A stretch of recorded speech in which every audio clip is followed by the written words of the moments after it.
दोस्तों, आत्मनिर्भर शब्द आजकल बहुत चल रहा है। इस पर बहुत जोक्स बन रहे हैं, मीम्स बन रहे हैं।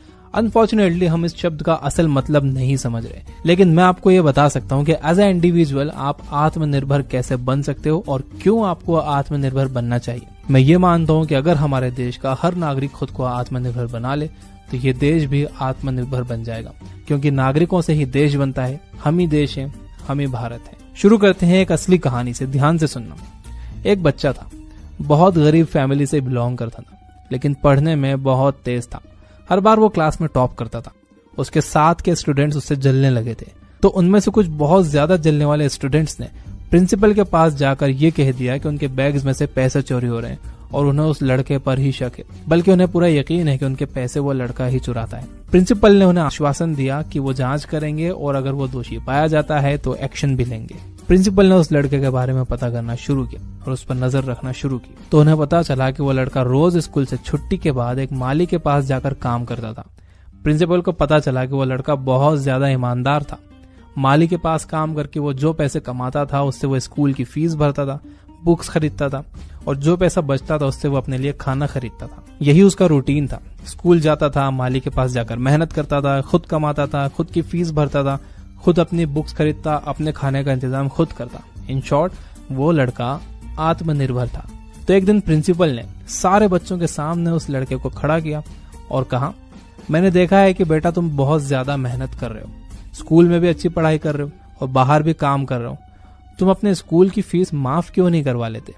लड़के ने कहा, सर, मैं खुद को इतना आत्मनिर्भर, इतना जिम्मेदार मानता हूँ कि मैं खुद अपने स्कूल की फीस पे कर सकता हूँ। मुझे पता है कि मेरे साथ जो स्टूडेंट्स पढ़ रहे हैं उनके पेरेंट्स मेहनत करके उनकी फीस भर रहे हैं, लेकिन जब मैं इतना कैपेबल हूँ, मैं इतना आत्मनिर्भर हूँ, तो मैं अपनी फीस माफ क्यों करवाऊँ? और सर, मैंने आपसे ही तो सीखा है कि इंसान किस्मत से महान नहीं होता, बल्कि अपने कर्मों से और अपने एटीट्यूड से महान होता है। ये बात सुनकर प्रिंसिपल को बहुत प्राउड फील हुआ और जिन स्टूडेंट्स ने उस बच्चे की कंप्लेन की थी उनका सर शर्म से झुक गया। उस बच्चे का नाम था बंकिम चंद्र चट्टोपाध्याय, जिन्होंने वंदे मातरम गीत लिखा था। तो ये होता है आत्मनिर्भर लोगों का एटीट्यूड। अगर आप अभी 12th में हो और आपके स्कूल और कॉलेज की फीस अभी भी आपके पेरेंट्स भरते हैं, तो आपको सीरियसली सोचना होगा। सेल्फ रिस्पेक्ट नाम की एक चीज होती है जिसकी आप धज्जियां उड़ा रहे हो। आपने 12 साल स्कूल में पढ़ा, 3 साल ग्रेजुएशन में लगाए, टोटल 15 साल। अब आप किसी कंपनी में जॉब के लिए अप्लाई करते हो तो खुद को फ्रेशर लिखते हो। 15 साल आपने किसी चीज में लगा दिए और आप फ्रेशर ही रहे। कैसे? आप फ्रेशर हो क्योंकि आपने कोई स्किल्स नहीं सीखी। आप बस एक यूजलेस डिग्री के लिए मेहनत करते ही जा रहे थे, जिसे लेने के लिए आपने 15 साल लगा दिए और आप फ्रेशर के फ्रेशर ही रहे। अगर आप ये 15 साल छोड़ो, अगर आप 2 साल भी किसी स्किल को सीखने में मेहनत कर लेते, अगर किसी एक चीज के एक्सपर्ट बन जाते, तो आपके पास कंपनीज की लाइन लगी हुई होती, क्योंकि मार्केट में एक्सपर्ट्स की जरूरत है। अगर आप आत्मनिर्भर नहीं हो तो इसका एक बहुत बड़ा रीजन यही है कि आप स्किल्स के पीछे नहीं, आप डिग्री के पीछे भाग रहे थे।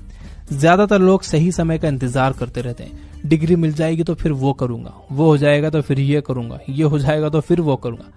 मैं आपको एक कड़वी सच्चाई बताता हूँ, जो भी काम आप करना चाहते हो उसके करने का बेस्ट टाइम कल था जो निकल गया, लेकिन सेकंड बेस्ट आज है। आपको इसे नहीं निकलने देना है। इंतजार करते रहोगे तो कभी आत्मनिर्भर नहीं बन पाओगे और धीरे धीरे फैमिली में आपकी रिस्पेक्ट भी कम होते चले जाएगी। ताने सुनने को मिलना शुरू हो जाएंगे कि बस खाता रहता है, बैठा रहता है। तो आत्मनिर्भर बनने के लिए पहली चीज है, आपको सही समय का इंतजार नहीं करना है।